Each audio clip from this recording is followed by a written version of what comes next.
سيئات أعمالنا من يهديه الله فلا مضل له ومن يضلل فلا هادي له ونشهد أن لا إله إلا الله ونشهد أن محمدا عبده ورسوله أما بعد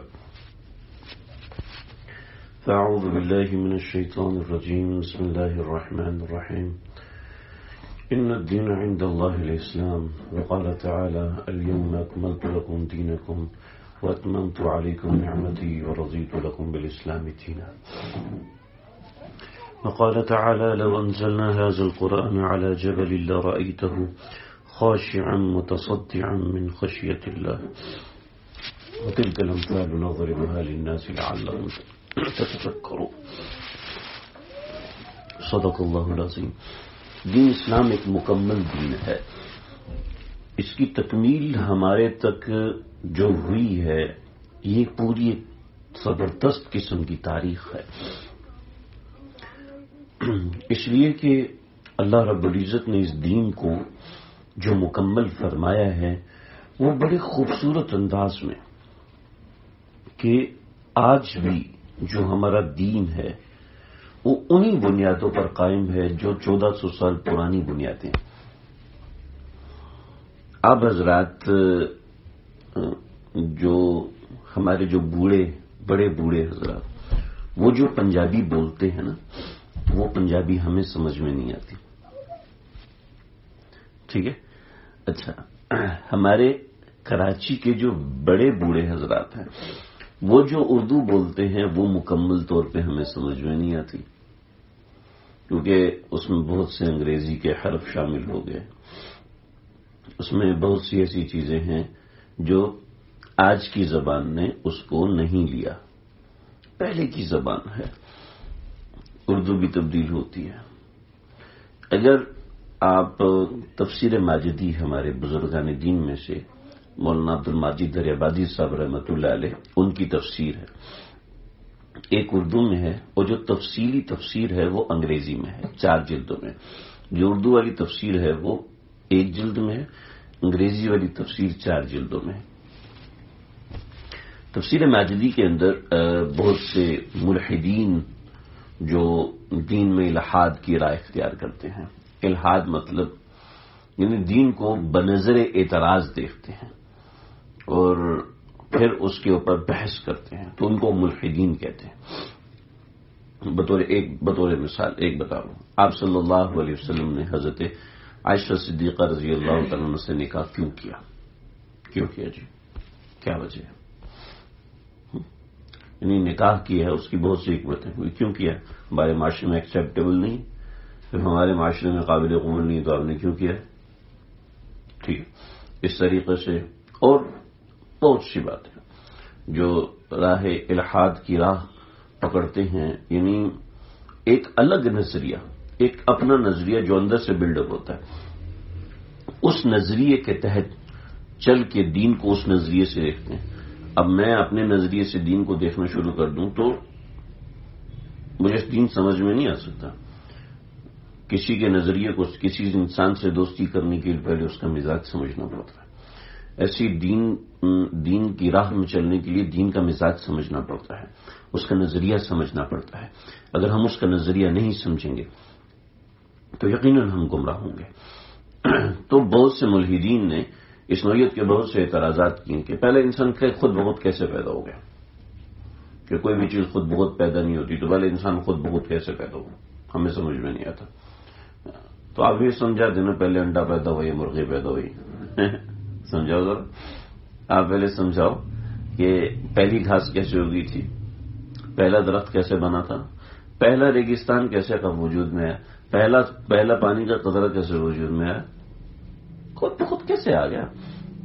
سارے سائنسدان کہتے ہیں کہ H2O یہ مل کے ہائیڈروجن کے 2 ایٹم اور آکسیجن کا 1 ایٹم, یہ دونوں مل کے پانی بنتا ہے. ٹھیک ہے. آکسیجن کا نقطہ انجماد -155 ہے, -155. ٹھیک. اور ہائیڈروجن کا نقطہ انجماد 250 سے اوپر ہے, مجھے یاد نہیں -295 ہے یا کیا ہے. ہائیڈروجن کا نقطہ انجماد یہ ہے, ایک کا نقطہ انجماد 295, ایک کا نقطہ انجماد 155, دونوں کا مکس اپ ہو کیسے سکتا ہے؟ ہاں جی مجھے ثابت کر کے دکھو، میں تو نہیں مان رہا۔ اس کے لیے چاہیے کہ مجھے پوری کیمسٹری پر آتی ہو۔ جب مجھے پوری کیمسٹری پر عبور حاصل ہوگا تو میں بتا سکتا ہوں کہ ہائیڈروجن اور آکسیجن دونوں ایک ٹیمپرامنٹ پہ کیسے مل جاتے ہیں، ان دونوں کے کلیات آپس میں کیسے مل جاتے ہیں، ورنہ عام آدمی کو نہیں سمجھا سکتے۔ وہ کہے گا مجھے بنا کے دیکھو، اور جس کو پوری کیمسٹری آتی ہے وہ کہے گا ہاں میں مانتا ہوں، اس کو مانتا ہوں۔ تو بات یہ ہے کہ جب ہمیں دین کے نظریات ہی نہیں ماننے تو ہم آگے دین کو کیسے مان سکتے ہیں؟ جب ہمیں کیمسٹری کے نظریات کو نہیں مانے، ہم کیمیائی ملاپ کو سمجھ ہی نہیں سکتے، ہمیں کیمیائی ملاپ کو نہیں پتا، تو ہم دین کو کس طریقے سے مانیں گے؟ تو ایسے ملحدین کو حضرت مولانا عبد الماجد دریوادی رحمۃ اللہ علیہ نے جوابات دیا۔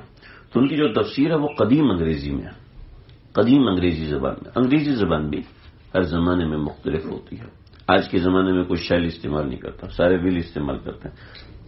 اگر آپ کا انگلش سے واسطہ ہو، آج کل کوئی شیل ویل استعمال نہیں کرتا، سب ویل استعمال کرتے ہیں۔ پہلے اور جب ہم چھوٹے ہوتے تھے تو ہم شیل پہ پڑھتے تھے کہ شیل اس کے آگے لگتا ہے، ویل اس کے آگے لگتا ہے، شیل اس کے آگے لگتا ہے، ویل اس کے آگے لگتا ہے، یاد کرتے تھے ان کو۔ تو مسئلہ یہ ہے کہ ہمارا جو دین ہے وہ اللہ رب العزت نے بڑے خوبصورت انداز میں مکمل فرمایا۔ اليوم اکملت لکم دینکم واتممت علیکم نعمتی ورضیت لکم بالاسلام دینا۔ کہ اللہ رب العزت نے دین کو مکمل بنایا، حالانکہ اس وقت آج کے احکامات نہیں تھے۔ اللہ رب العزت نے اصول مکمل فرما دیے تھے، اور اصول مکمل بنانے کے بعد پھر اللہ رب العزت نے مجددین پیدا فرمایا کہ ہر 100 سال میں اللہ رب العزت ایک مجدد پیدا فرماتے ہیں، اور وہ کیا کرتا ہے، وہ تمام تعلیمات کو جمع کر کے ایک ایسا معاملہ کرتا ہے۔ یہ بڑی خوبصورت تاریخ ہے۔ تو حضرت ابوبکر صدیق رضی اللہ تعالیٰ عنہ کے زمانے کے اندر جو قرآن مجید تھا، جیسے آج ہمارے پاس قرآن مجید جس حالت میں اس طریقے سے نہیں تھا، قرآن مجید کی کتابت تھی، لیکن اس زمانے میں مسئلہ یہ تھا کہ لوگ کتابت پر اعتماد نہیں کرتے تھے۔ آپ لوگ بور تو نہیں ہو رہے میری باتوں سے کہ کون سے فلسفے چھڑ دیے اس نے؟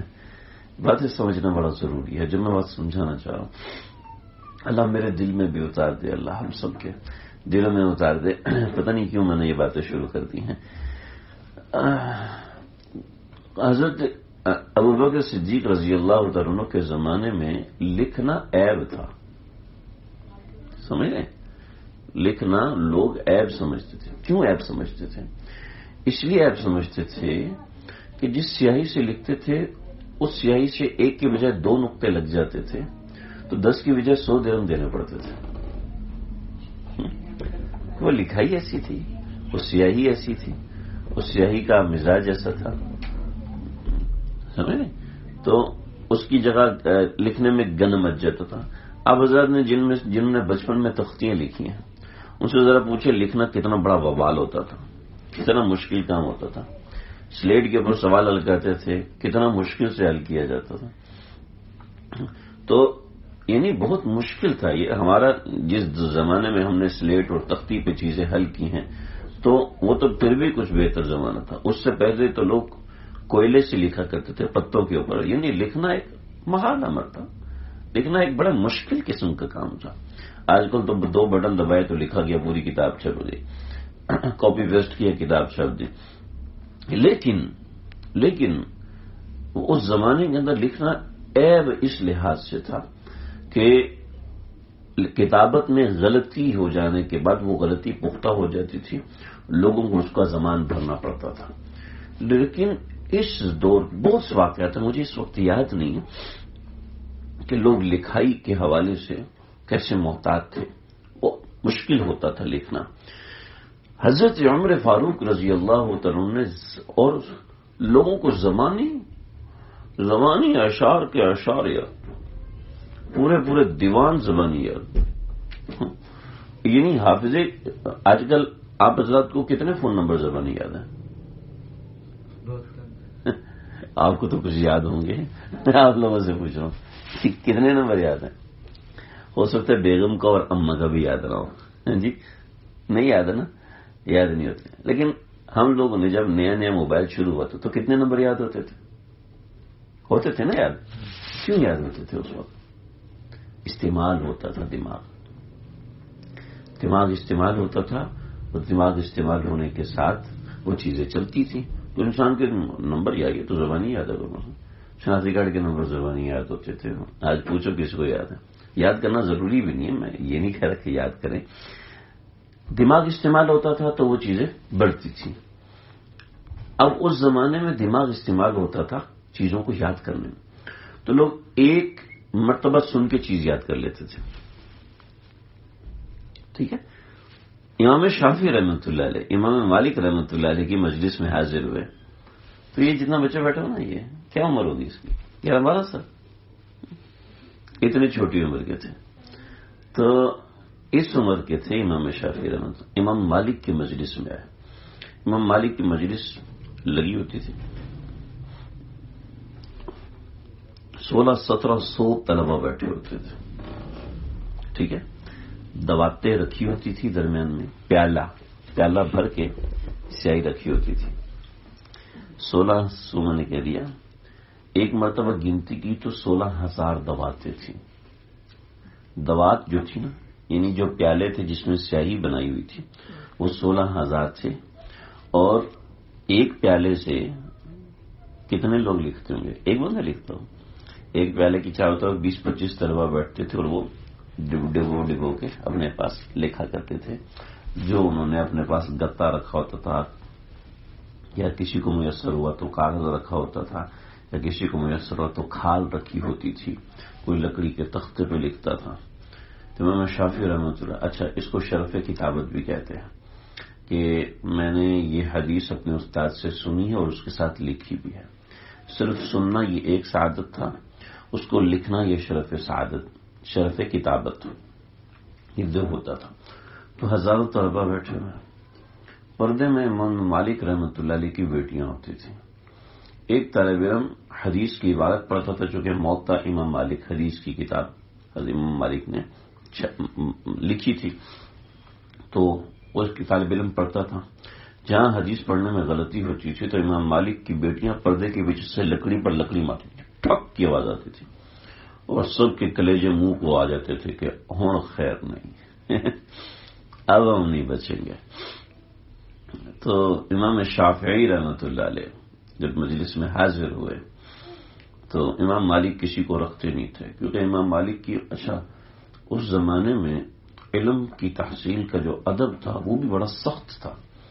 آج کل تو چلو بیٹھا سو رہنا تو چلو جانتے ہو، کوئی مسئلہ نہیں. اگر بدھیانی سے بیٹھا چلو کوئی بات نہیں، بیٹھا تو ہوا ہے نا، آ تو رہا ہے نا.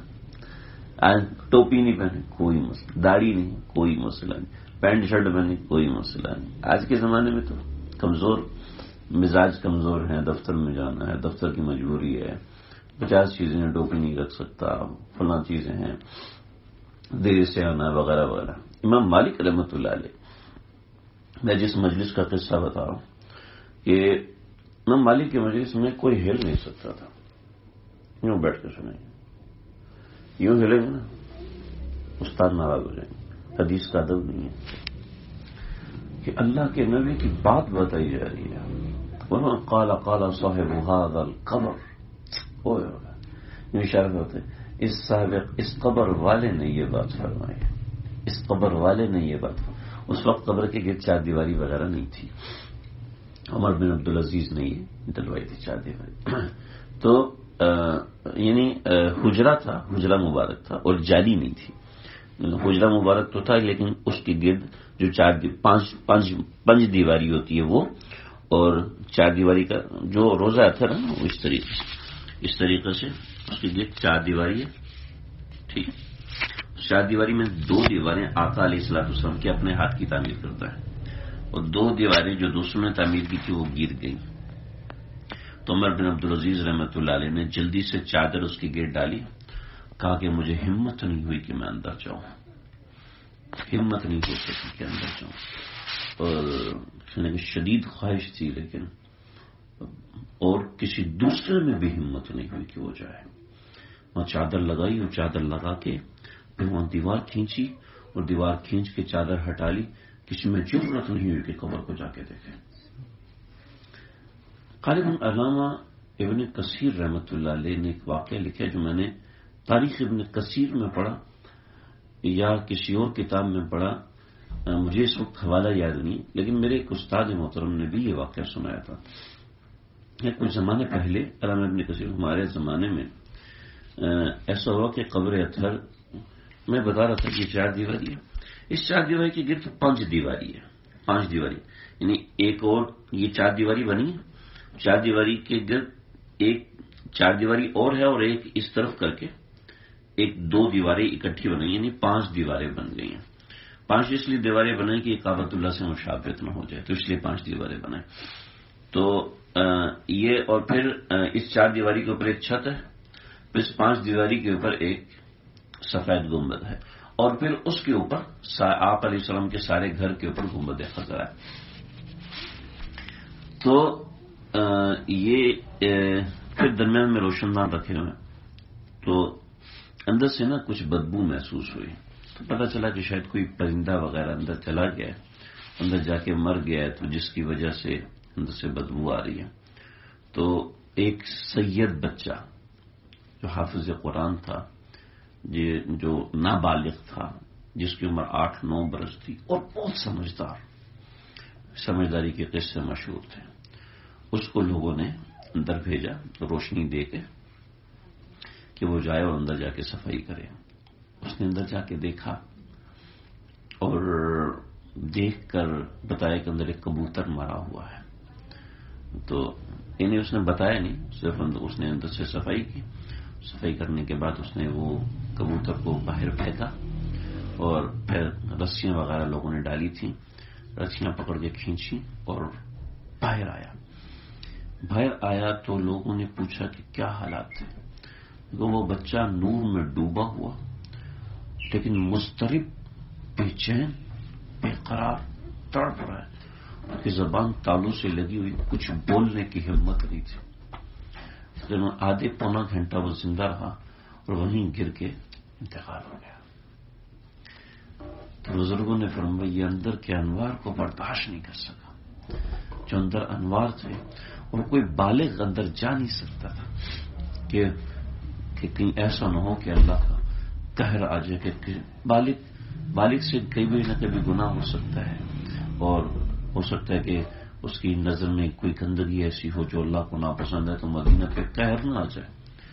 کیونکہ آپ نے دیکھا ہوگا گنبد خضرا کے اوپر ایک چھوٹا سا نا ڈھکن سا لگا ہوا ہے، اگر نہیں دیکھا تو ذرا غور سے دیکھیے گا، اس کی تصویر میں اس کے اوپر ایک ڈھکن لگا ہوا ہے۔ تو میں نے اس کی ساری بایو ڈیٹا نکالا، ساری اس کی تفصیل نکالی۔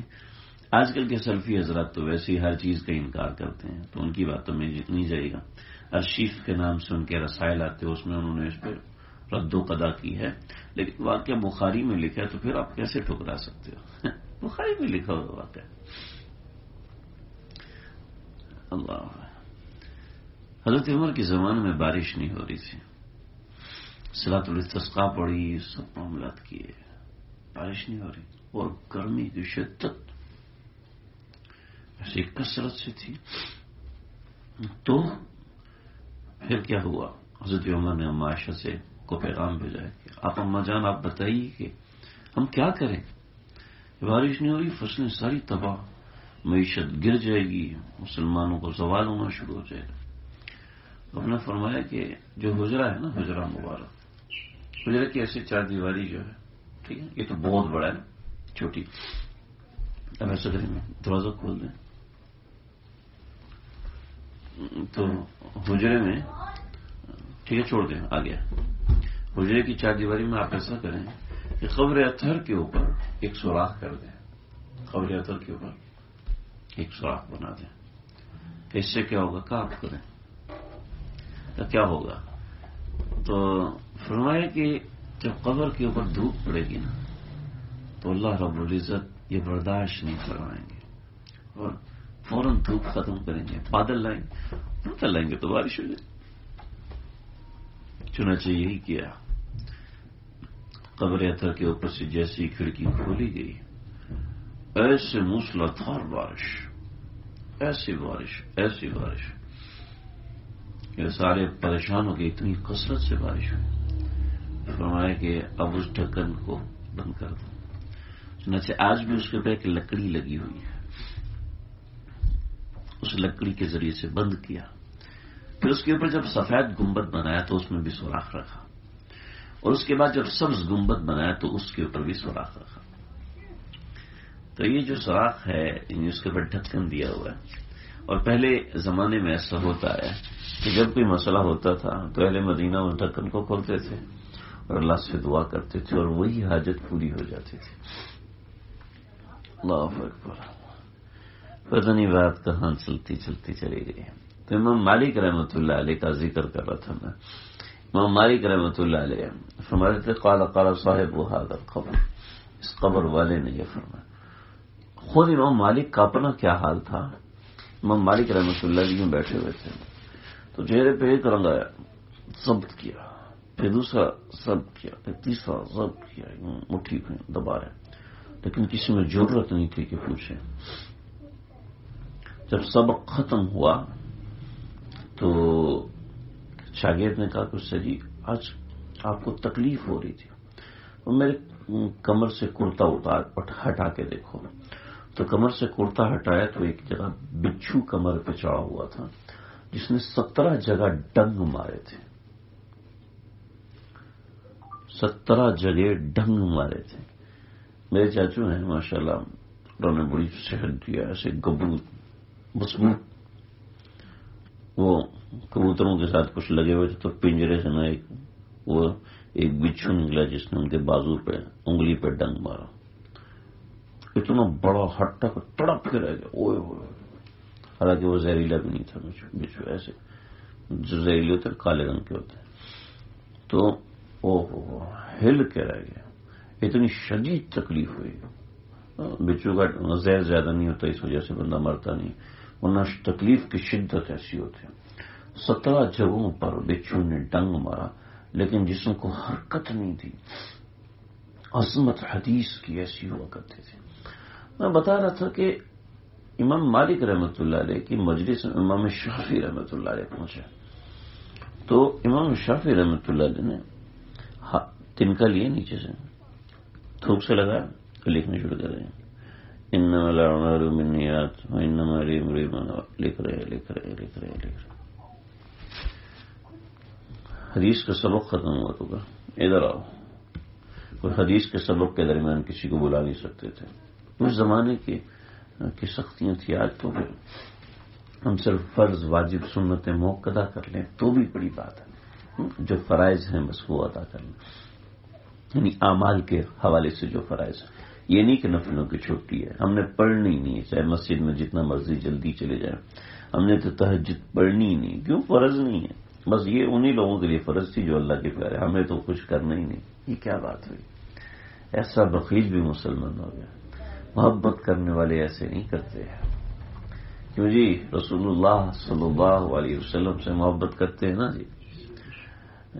اللہ سے محبت کرتے ہیں نا. اللہ سے محبت ہماری تھوڑی سی جمالی ہوتی ہے، لیکن رسول اللہ صلی اللہ علیہ وسلم سے محبت ہماری جلالی ہوتی ہے. یہ ہر عام مسلمان کا یہ طرح ہے.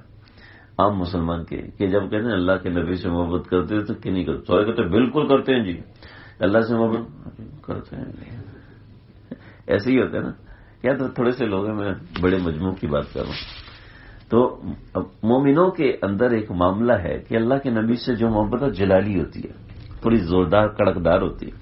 اور جو اللہ سے محبت ہوتی ہے وہ جمالی ہوتی ہے، تھوڑی ٹھنڈی والی ہوتی ہے، یعنی جس میں ایسا جوش نہیں ہوتا. لیکن ہوتی دونوں میں ظاہری بات ہے. ایسا کیسے ہو سکتا ہے کہ مسلمان اور اللہ سے محبت نہ کرتا ہو؟ ایسا کیسے ہے کہ مسلمان اور رسول اللہ صلی اللہ تعالی علیہ وسلم سے محبت نہ کرتا ہو؟ ایسا نہیں ہو سکتا. تو وہ بس محبت کہیں جمالی ہوتی ہے، کہیں جلالی اثر ہوتا ہے. تو جیسے ہمارے حضرت مولانا شاہ عبد المتین صاحب دامت برکاتہم اللہ تعالیٰ کی محبت میں جلال ہے. ہو ان کے یہاں اللہ تعالیٰ کی محبت میں شدت کا جلال. تو امام شافعی رحمۃ اللہ علیہ، اچھا میں ایک قصہ سنانے لگا تھا ایک صحابی کا. ایک صحابی تھے، چھوٹی عمر کے تھے.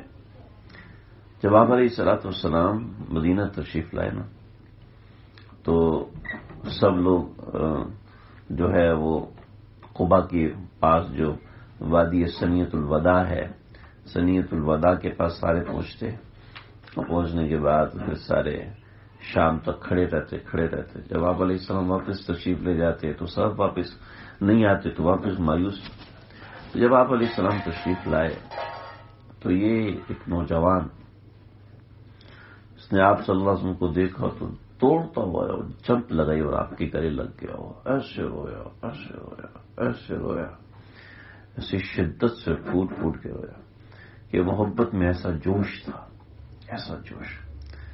تو آپ صلی اللہ علیہ وسلم نے سے کہنے لگا، یا رسول اللہ کوئی حکم دیجیے، مجھے کوئی حکم دیجیے، میں آپ کو ہر حکم مانوں گا، آپ فرمائیں میں کیا کروں. جوش محبت میں بے قراری تھی، تڑپ تھی، آپ فرمائیں میں کیا کروں. اچھا. ان کے جو والد تھے ان کا نام تھا برا، بہت سازشی آدمی تھے اور بہت تکلیف دیتے تھے مدینہ میں مسلمانوں. تو آپ نے ایسے ہی فرمایا کہ جاؤ اپنے والد برا کو قتل کرو، تلوار نکالے. یا رسول اللہ میں سر لے کے آؤں گا. نکلے تو آپ نے پیچھے بولا بلاؤ اس کو. فرمایا میں تمہارا امتحان لے رہا تھا کہ یہ تمہاری محبت کا جوش واقعتاً جوش ہے یا پھر ایسے ہی. اللہ اکبر. تو کیسی محبت تھی.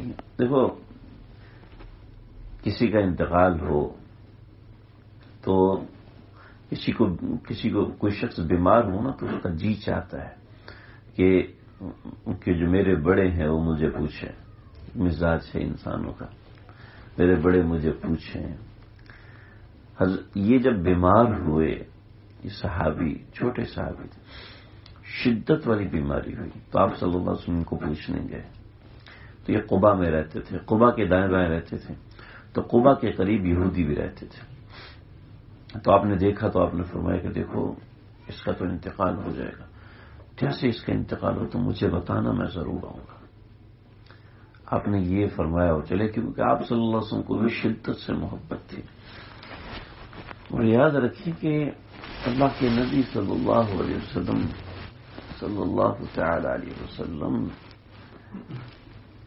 یہ یاد رکھنا،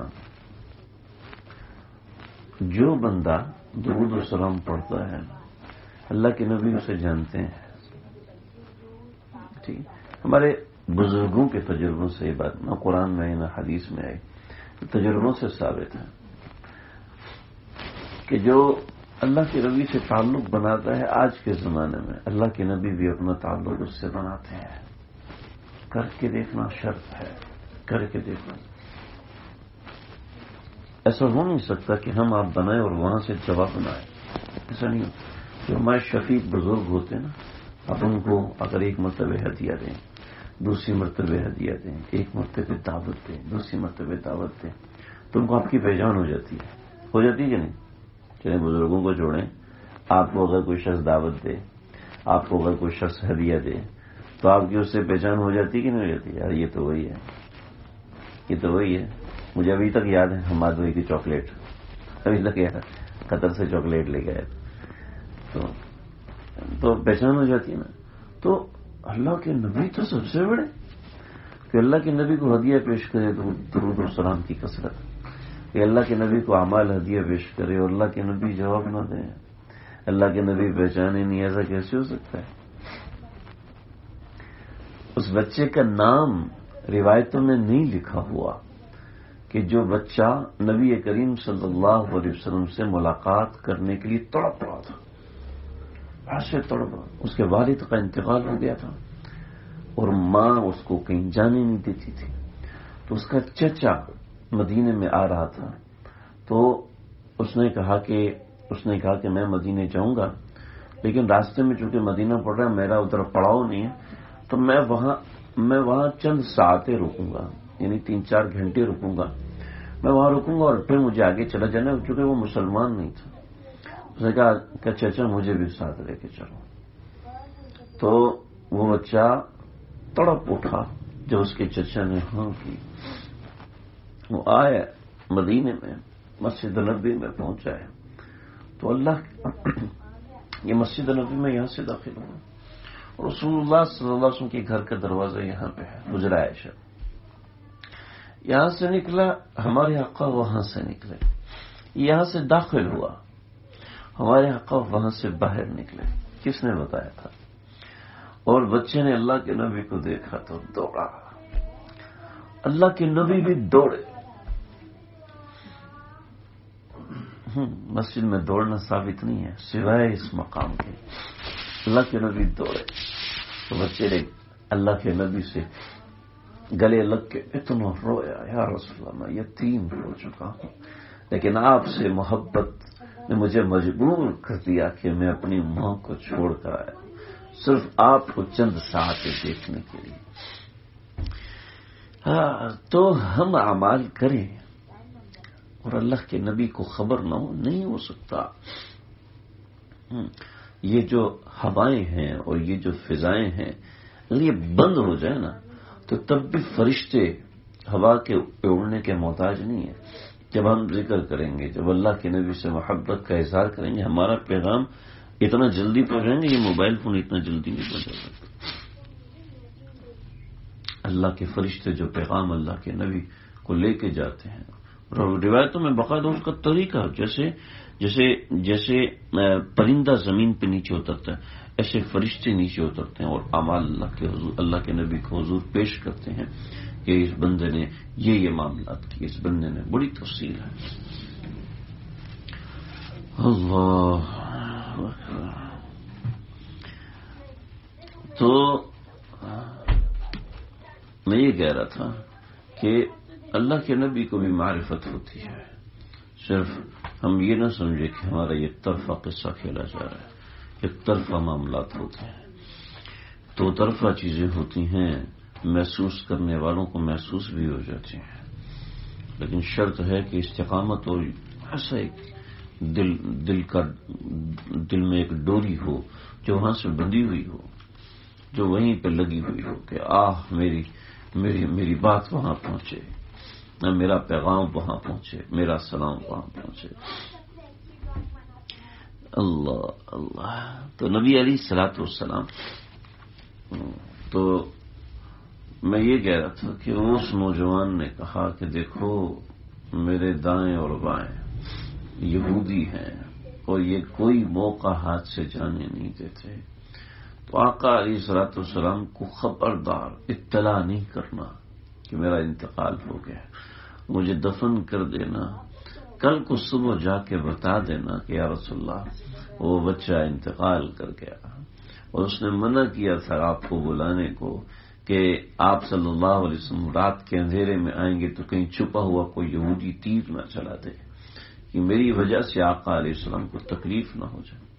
اللہ کے نبی چلے ہیں مسجد نبوی سے پیدل 3 میل چل کے وہاں پہنچے، قبر پہ پہنچے ہیں اور قبر پہ ہاتھ اٹھائے اور دعا مانگنا شروع کر دی۔ اللہ اکبر۔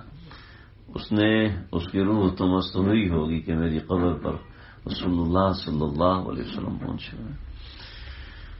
اللہ۔ تو بات یہاں سے چلی تھی امام مالک رحمۃ اللہ علیہ اور امام شافعی۔ تو امام شافعی قصہ تو بڑا طویل ہے، میں جو مقصودی بات ہے وہ سنوں۔ امام شافعی رحمۃ اللہ علیہ جو تھے وہ بیٹھ کے لکھ رہے تھے، تو امام مالک نے بلایا ادھر آؤ، گئے۔ تم یہ کیا کر رہے تھے؟ تھوک سے حدیث لکھ رہے تھے کہ اصل میں شرف کتابت حاصل کرنا چاہتا تھا۔ شروع میں بتا دیں نا شرف کتابت، میں شرف کتابت حاصل کرنا چاہتا تھا، بس اس وجہ سے لکھ رہا تھا۔ کیا فائدہ اس شرف کتابت کا جو تم نے اتنی بڑی بے ادبی کی ہے؟ فرمانے لگے امام شافعی رحمۃ اللہ علیہ کہ ہاں یہ بے ادبی نہیں ہوگی۔ امام مالک کے معاملات بڑے نازک ہیں۔ امام مالک کہتے ہیں غسل سے پہلے بسم اللہ نہ پڑھی جو تو غسل نہیں ہوتا۔ مالک فرماتے ہیں غسل سے پہلے اگر بسم اللہ نہیں پڑھی تو غسل نہیں ہوتا، اگر غسل کے درمیان جسم کو ملا نہیں ہے تو غسل نہیں ہوتا۔ چاہے آپ نے سمندر میں ڈبکی لگائی نکل کے باہر آ گئے، آپ نے جسم کو ملا نہیں ہے، لہٰذا آپ کا غسل نہیں ہوگا۔ سمندر میں ڈبکی لگائی، پورا صابن سے گڑ گڑ گڑ گڑ گڑ کر کے نکلے اور باہر نکلے، غسل نہیں ہوا، کیوں؟ مجھے بسم اللہ نہیں پڑی تھی۔ دوبارہ جاؤ، جتنی مرضی سردی لگتی، جتنی مرضی سردی لگتی، ہمارے نزدیک نہ دلک واجب ہے، اور یعنی رگڑنا بھی واجب نہیں، بسم اللہ بھی واجب، مسنون ہے، سنت ہے۔ اگر کوئی نہیں کرے گا تو غسل ادا ہو جائے گا، اس کی اپنی جگہ روایات ہے، وہ موضوع نہیں۔ تو امام مالک تو بڑی سخت ہے، اور امام شافعی اپنے لحاظ سے نرم۔ تو امام شافعی رحمۃ اللہ علیہ کہنے لگے کہ بھی اس کے بڑے فائدے ہیں، کیونکہ مقابلہ تو کرنا نہیں تھا نا سجی سے، تو اس کے بڑے فائدے ہیں۔ کہ کیا فائدے ہیں؟ حالانکہ بھی امام شافعی چھوٹے تھے، امام شافعی 16-17 سال کے تھے، تو بڑے بڑے بزرگ ان سے پڑھنے آتے تھے، کیونکہ حافظہ ایسا مضبوط ہے۔ ابھی قصہ سنا رہا ہوں ان کے حافظے کا۔ تو ایک چڑیا آئی، چڑیا کو دیکھا، سر سے نا پگڑی اتاری، کلوز پھینکی اس کے بعد، وہ چڑیا کے اوپر جا کے گری، چڑیا نیچے دب گئی، بھاگے ہیں جلدی سے، ڈبہ سنبھالتے ہوئے بھاگے اور چڑیا کو نیچے سے پگڑی اٹھائی اور چڑیا کو پکڑنا ہے، چڑیا بھاگ گئی۔ کہنے لگے وہ اب کہیں دیکھو، تو امام اوزاعی رحمۃ اللہ علیہ بیٹھے، بہت بڑے امام، کہنے لگے اس سے یہ کیا کر رہے ہیں آپ؟ یہ آپ کیا کر رہے ہیں؟ آپ ہمیں حدیث پڑھیں، یہ آپ کیا کر رہے ہیں؟ تو تاریخی جملہ فرمایا، کہتے صبیون صبیون ولو کان نبیون، بچہ تو بچہ ہوتا ہے نا، چاہے نبی کیوں نہ ہو، بچہ تو بچہ ہوتا ہے۔ امام شافعی رحمۃ اللہ علیہ نے جواب دیا کہ اس کے بہت فائدے ہیں۔ کیا فائدہ ہے اس کا؟ کہ اس کا ایک فائدہ تو یہ ہے کہ حدیث زیادہ یاد ہو جاتی ہے۔ کہ اچھا تمہیں یاد ہے تو سناؤ۔ امام مالک تو بڑے تھے نا، 9 نقد نہ 13 ادار، ابھی نقد سناؤ۔ امام شافعی رحمۃ اللہ علیہ نے، اب سبق ہو رہا ہے تو سبق میں آپ کو ایک قصہ 2 دفعہ سناؤں گا تو آپ تو بور ہو جائیں گے۔ ایسی حدیث ان کے لیے ایک دفعہ ایک حدیث دوسری مرتبہ سنائیں گے تو بور ہونا شروع ہو جائیں گے۔ تو یہ 300 حدیث سنائی گئی تھی۔ امام شافعی رحمۃ اللہ نے 300 کی 300 حدیثیں نہیں سنائی، 300 کی 300 حدیثیں اسی ترتیب سے سنائی جس ترتیب سے پڑھائی تھی، ایک بار سننے سے۔ اتنا مضبوط حافظہ تھا وہ۔ اس زمانے میں نا ایک بادشاہ تھا، بہت بخیل، کنجوس، مکھی چوس۔ اس نے کیا کیا، اس کے دربار میں شاعر آتے تھے، وہ تعریف کرتے تھے۔ اب شاعر تعریف کر کے منہ دیکھ رہا ہے تو آپ کو کچھ دینا تو پڑے گا نا، ٹھیک۔ وہ تھا بخیل، کہا میں اس کو کیسے دوں کیسے؟ کوئی ترتیب بناتے ہیں۔ اس نے کہا میں بہت سخی آدمی ہوں، میں ہر شاعر کو جتنا وزن کا وہ اشعار لکھ کے لائے گا اتنے وزن کا میں اس کو سونا دوں گا، ٹھیک ہے؟ یعنی جس لکڑی پہ لکھ کے لا رہا ہے تو جتنی لکڑی پہ جتنے تختے ہوں گے اس کے برابر وزن کر کے سونا دوں گا، لیکن میری شرط ہے وہ شعر نیا ہونا چاہیے، پرانا نہیں ہونا چاہیے۔ تو شاعروں نے کہا یہ کو مسئلہ تھوڑی ہے، ایک نے شعر لکھے اور شعر لکھ کے آیا۔ اب مسئلہ یہ تھا کہ بادشاہ کو ہر چیز ایک بار سننے سے زبانی یاد ہو جاتی تھی، اس کے پاس ایک غلام تھا، اس کو 2 بار سننے سے زبانی یاد ہوتی تھی، اور پھر اس کے پاس ایک باندی تھی، اس کو 3 بار سننے سے زبانی یاد ہو جاتی تھی، اور 4 بار سننے سے تو ہر بندے کو یاد ہو جاتی تھی۔ اس زمانے میں حافظے ایسے تھے۔ تو اب جو شاعر آتا ہوں یہ تو پرانے شعر، یہ تو مجھے بھی آتے ہیں، کیا آپ سنائیں؟ وہ سناتا تو ایک دفعہ شاعر نے سنایا، ایک دفعہ بادشاہ نے سنایا، 2 ہو گئے، غلام کو یاد ہو گیا، کہ یہ مجھے نہیں آتا، یہ میرے غلام کو بھی آتا، ادھر ہو۔ غلام آیا، اس نے بھی سنایا، اب 3 ہو گیا، تو یہ صرف اس کو نہیں آتا، یہ باندی کو بھی آتا، اس کو بولا۔ باندی نے سنا، اس کو باندی نے سنایا، 4 دفعہ ہو گیا۔ اس پورے مجمع میں سے دیکھو ان کو بھی کئی لوگوں کو آتا ہے، ایک بندے کو اٹھایا تم بھی سناؤ، تم بھی سناؤ، یہ تو سب کو آتا ہے۔ لو جی پھنس گئے، اب کیا کریں؟ تو یہ سارے نہ مل کے جمع ہوئے علامہ اصمعی کے پاس. علامہ اصمعی سے کہا بھائی ہماری یہ بادشاہ سے جان چھوڑاؤ. تو علامہ اصمعی نے نا ایسے الفاظ چنے جو ایک بار سننے سے یاد نہیں ہوتے، کیونکہ ان کا تلفظ اتنا مشکل ہوتا تھا کہ وہ ایک دفعہ سننے سے صرف سمجھ آتے تھے. تو علامہ اصمعی نے وہ قصیدہ لکھا اور قصیدہ لکھ کے اس کو سنگ مرمر کے اوپر لکھوایا. ٹھیک ہے، اور سنگ مرمر پہ لکھوا کے گدے پہ ڈال کے لے گیا، گدا ریڑی پہ. تو کہا گیا بادشاہ سلامت آپ کی مزہ میں اشعار لکھے. اور یہ قصیدہ لکھا تھا انہوں نے 8 سال میں. 8 سال میں قصیدہ لکھا. تو کہنے لگے کہ ہاں جی آپ کو شرط تو پتا، آپ کوئی شاعر آتا ہی نہیں تھا کیونکہ سب کو پتا تھا بادشاہ نے الو بنایا ہوا. تو کہنے لگے کہ ہاں جی سناؤ. تو علامہ اصمعی نے شروع کیا صوت صفیر البلبلی هيج قلب السمري الماء والظهر معا مع ظهر لهز المقالي أنت يا سيدي وسيدي ومولي فكم فكمت يملي غزير أقيقلي قففته من وجنة من لسم الورد الخجل فقال لا لا لا لا لا فقد غدا مهرولي والخوذ مال طربا من فعل هذا الرجل فولولت ولولت ولي ولي يا ويللي فقلت لا تولولي فبين الولولي قلت له هنا كذا انهز وجد بالنقل. یہ گھوم رہا ہے یہ بول کہہ رہا ہے. کہنے لگا دوبارہ سنو گا، دوبارہ نہیں سنوں گا، لکھا ہوا ہے. اب جب بادشاہ کو سمجھ میں نہیں آیا تو اس نے کہا یا غلام غلام وہیں سے بھاگ گیا. کہتے یا جاری ہو تو وہیں سے بھاگی. تو اب جب اس نے دیکھا کہ لکھ کے کس پہ لایا تو اس سنگ مرمر کی پوری ریڑھی بھری ہوئی تھی. تو جناب اس کو اتنا بھر کے سونا دینا پڑا. تو پھر اس نے اپنی چیزوں سے توبہ کی. خیر یہ ادب کا قصہ ہے. علامہ اصمعی بہت بڑے اللہ والے آدمی تھے. تو میں بتا رہا تھا حافظے بڑے مضبوط تھے. جب حافظے مضبوط تھے تو لوگ کتابت پہ اعتبار نہیں کرتے تھے. تو حضرت عمر رضی اللہ تعالیٰ عنہ نے کتابت پہ زور دیا. کیوں؟ کہاں سے آئی دل میں؟ اللہ قاری تجدید لیتے ہیں تو ان اللہ والوں کے قلب میں ایسی بات ڈال دیتے ہیں، ایسے معاملات ڈال دیتے ہیں. یہ موضوع بڑا طویل ہے، میں آج اس کو یہیں پر روکتا ہوں. لیکن اس کا جو اس سے آگے جو بات ہے انشاءاللہ میں آئندہ عرض کروں گا کہ کس طریقے سے قرآن جمع کیا، کس طریقے سے حدیث جمع کی، پھر کس طریقے سے آگے فقہ جمع ہوئی، پھر کس طریقے سے آگے مسائل مدون ہوئے، ترتیبات چلی. اس سب کے پیچھے کیا چیز ہے؟ اس سب کے پیچھے یہ ہے کہ انسان رجال اللہ کو پکڑے. انسان رجال اللہ کو پکڑے. ہر زمانے میں اللہ نے یہی ایک طریقہ کار رکھا ہوا ہے ہدایت پہ آنے کا، ہدایت کے راستے پہ چلنے کا. یہی ایک طریقہ کار ہے کہ رجال اللہ کو پکڑے، ان کے مطابق ذکر کرے، ان کے مطابق معمولات کرے اور خود کو حوالے کرے کہ یہ میرا مزاج ہے، مجھے ایسا مزاج بنانا، ایسا مزاج میرے لیے مناسب ہے.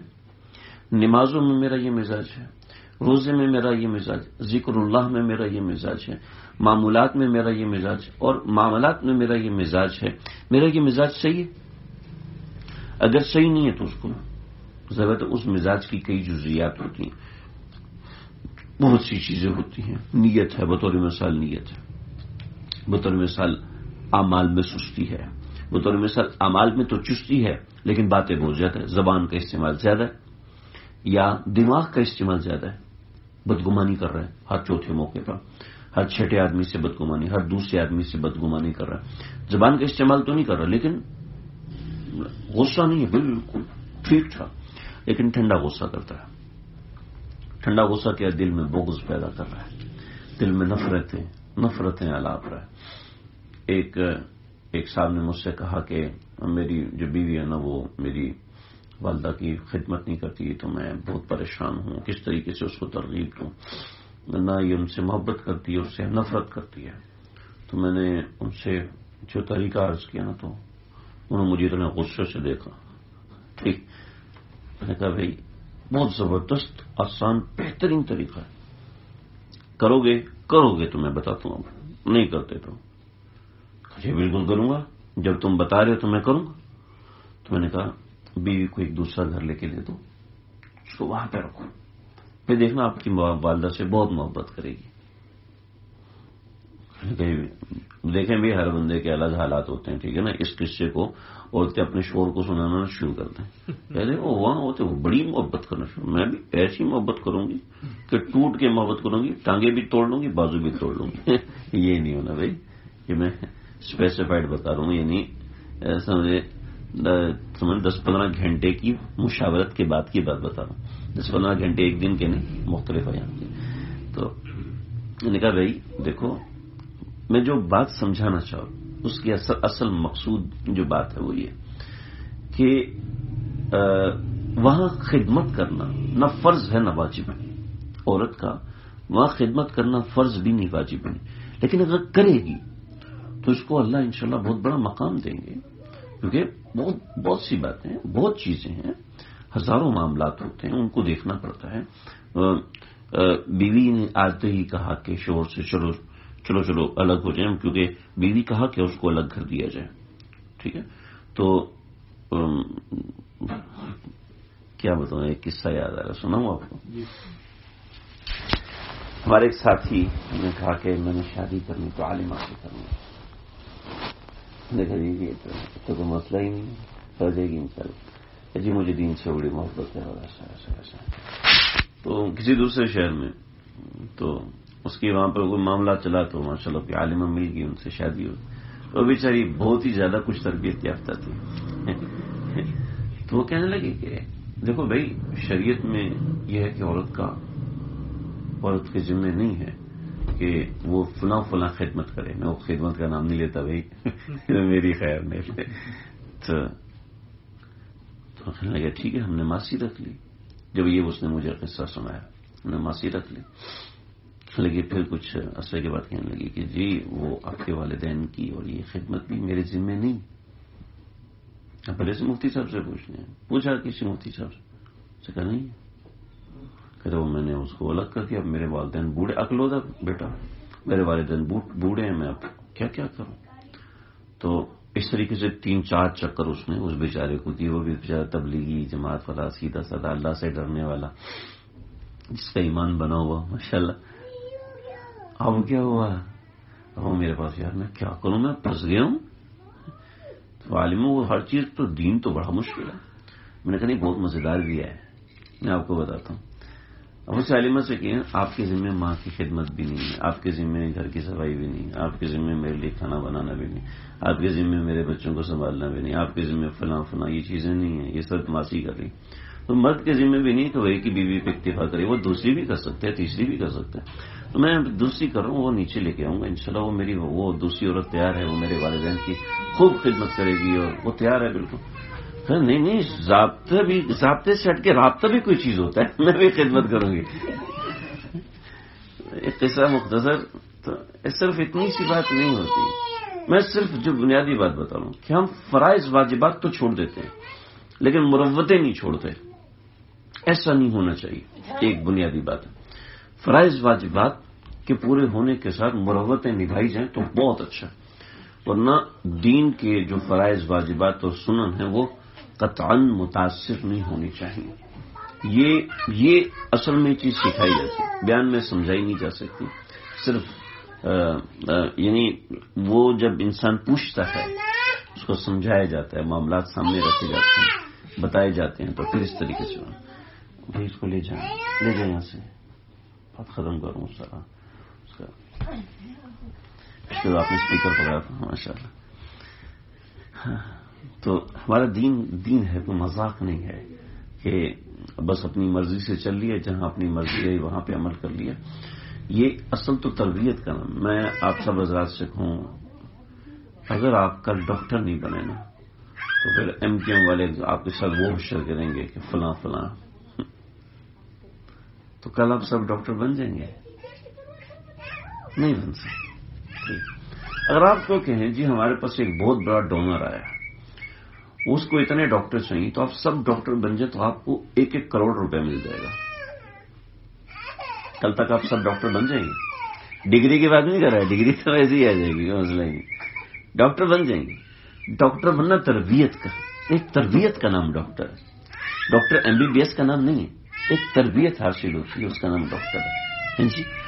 ایسی مسلمان صرف لا الہ الا اللہ محمد رسول اللہ کا نام نہیں ہے، ٹھیک ہے. مسلمان ایک تربیت کا نام جو وقت کے ساتھ ساتھ ہوتی ہے. ایک مجلس میں بیٹھنے سے، ایک خط لکھنے سے، ایک دفعہ رابطہ کرنے سے تربیت نہیں ہوتی. تربیت میں نہج ہوتے ہیں، ذکر کیا جاتا ہے، اعمال پورے کیے جاتے ہیں، پھر وہ اعمال دیکھے جاتے ہیں کہ یہ اعمال اور اس کا مزاج بیلنس ہو رہا ہے کہ نہیں ہو رہا. اور تو بتاؤ میں 12 تصویر کی، تہجد یہ پڑھا، یہ کیا اور کیا ہے آگے اعمال کے چھوٹی سی بات پہ غصہ چڑھ جاتا ہے. تو اس کا مطلب تو یہ اعمال یا تو اعمال نہیں ہو رہی یا پھر یہ باتیں درست نہیں. تو یہ تربیت کرائی جاتی ہے، سمجھے. تربیت ہوتی ہے تب یہ معاملات بنتے ہیں. تربیت کے پیچھے نہج کیا ہے میں انشاءاللہ اگلے بیان میں باتیں مزید عرض کروں. اللہ سمجھنے کے عمل کرنے کی توفیق عطا فرمائے. وآخر دعوانا الحمدللہ رب العالمین. ربنا تقبل منا. بسم اللہ الرحمن الرحیم. الحمدللہ رب العالمین والصلاة والسلام علی سید الانبیاء والمرسلین. اللهم ربنا تقبل منا انك انت السميع العليم وتب علينا انك انت التواب الرحيم. افرغ علينا صبرا وثبت اقدامنا وانصرنا على القوم الكافرين. اے اللہ مجھے ہم سب کو معاف فرما دیجیے، ہم سب کو اپنے پیار کے قابل بنا دیجیے. عقل سلیم، قلب سلیم، فہم سلیم عطا فرمائیے. دونوں جہانوں کے پروردگار، دونوں جہانوں کی خوشیاں عطا فرمائیے. ہم سب کو اپنے دین کی کسی ادنا یا بڑی یا جو آپ ہمارے لیے چاہیں اس خدمت میں قبول فرما لیجیے. آپ نے اپنے دین کی خدمت کے لیے انبیاء علیہ الصلوۃ والسلام کو چنا ہے. اے اللہ کہیں کسی ایک ذرے میں ہمارا نام بھی شامل فرما دیجیے. اے اللہ ہمارے جملہ مقاصد حسنوں کو اپنے فضل سے، عنایت سے، کرم سے اے اللہ اپنے امر کن سے پورا فرما دیجیے. اے اللہ ہم سب کو اپنے پیار کے، اپنے محبت کے، اپنے تعلق کے کا ذوق عطا فرمائیے. اے اللہ اپنے تعلق کا ذوق عطا فرمائیے، اپنی سیاری کا ذوق عطا فرمائیے. سجدوں میں رونا نصیب فرمائیے، تیرے قدموں میں سر رکھ کے گڑ گڑانا نصیب فرمائیے. اے اللہ وہ قرب خاص جو آپ خاص لوگوں کو عنایت فرماتے ہیں ہم جیسے عام لوگوں کو بھی عطا فرما دیجیے. اے اللہ ہمارے جملہ مقاصد احسنہ پورے فرمائیے. جو بیمار ہیں مریض ہیں ان کو صحت دیجیے. اے اللہ جو بیمار ہیں مریض ہیں ان کو صحت دیجیے. ہمارے ڈاکٹر خالد صاحب، ہمارے خالد محسن بھائی، اے اللہ ان کے جملہ مقاصد احسنہ پورے فرمائیے. ہمارے عبداللہ بھائی کے خالو ہیں، ان کی والدہ صاحبہ بیمار ہیں، اللہ صحت عطا فرمائیے. ہمارے ایک جاننے والے ڈاکٹر ہیں، ان کی والدہ شدید علیل ہیں، کرونا بھی بیمار ہیں، اللہ صحت عطا فرمائیے. چند ایک اور جاننے والے ہیں، سارے گھر کو کرونا ہو گیا ہے، اللہ صحت عطا فرمائیے. ہمارے جو عزیز دنیا سے جا چکے ہیں اللہ ان کی مغفرت عظیم فرمائیے. اللہ ان کی مغفرت عظیم فرمائیے. ہمارے آصف بھائی کو نرینہ صالح اولاد کی دولت سے نوازیے. ہمارے نعمان بھائی ان کے بیٹے عبداللہ اور ان کے بیٹے حسن، ان کے والدین، ان کے بچوں کو صحت کلی سے نوازیے. جن لوگوں نے دعاؤں کو کہا، جو کہنا چاہتے تھے نہیں کہہ سکے، جو امید وابستہ رکھتے ہیں اور پیغام بھیجا نہیں ملا، اللہ سب کی بگڑی بنا دیجیے. اللہ سب کی بگڑی بنا دیجیے. اللهم ربنا تقبل منا انك انت السميع العليم وتب علينا انك انت التواب الرحيم. صلى الله تعالى على خير خلقه محمد وآله وصحبه.